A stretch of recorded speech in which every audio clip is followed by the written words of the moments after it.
Assalamualaikum warahmatullahi wabarakatuh. Kami dari kelompok 2 akan menjelaskan tentang esensi ajaran Islam.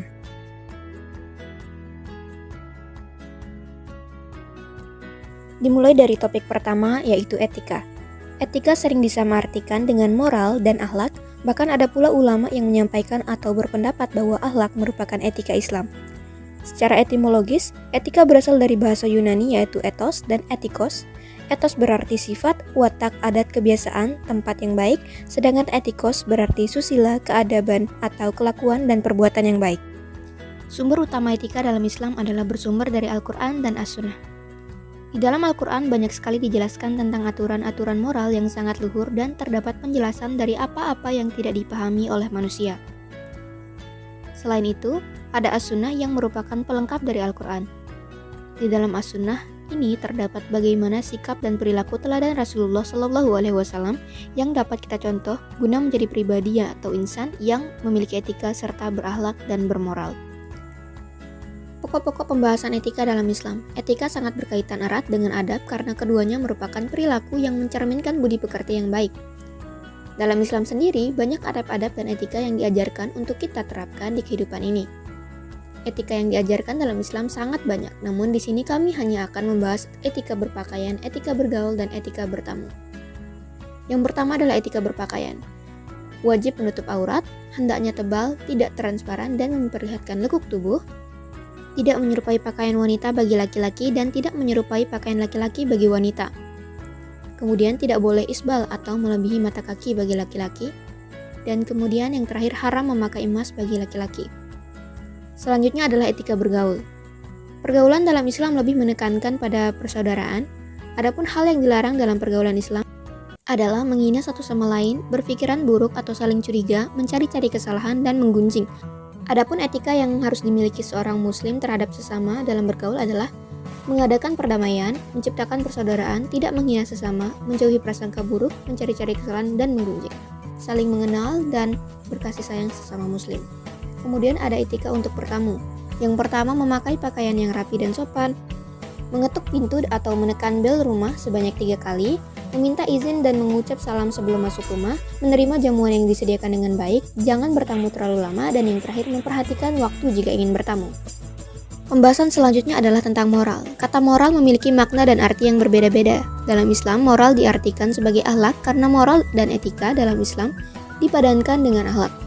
Secara etimologis, moral berasal dari bahasa Belanda, yaitu moral yang berarti kesusilaan dan budi pekerti.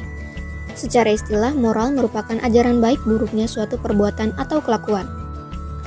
Ruang lingkup moral. Secara bertepatan kerap ditemukan pemakaian sebutan moral, akhlak, serta etika.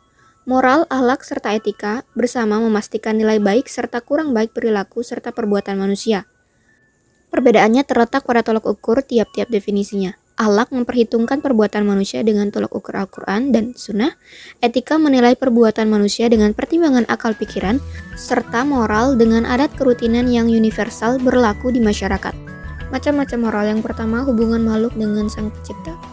Ikatan makhluk hidup dengan Tuhan si Pencipta ataupun moral keberketuhanan. Moral ini berkaitan dengan tanggung jawab manusia selaku makhluk hidup kepada Tuhan selaku Khalik.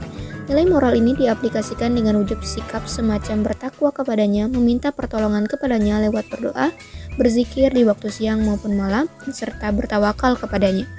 Kemudian hubungan sesama makhluk hidup. Ikatan sesama makhluk hidup ataupun moral sosial. Moral ini berkaitan dengan tanggung jawab manusia selaku makhluk sosial yang tidak bisa hidup tanpa dorongan orang lain. Nilai moral dalam kehidupan masyarakat semacam suka membantu, suka berikan nasihat dalam kebaikan, menjalankan silaturahmi, serta bekerja sama dalam kebaikan. Yang ketiga adalah hubungan makhluk hidup dengan dirinya sendiri.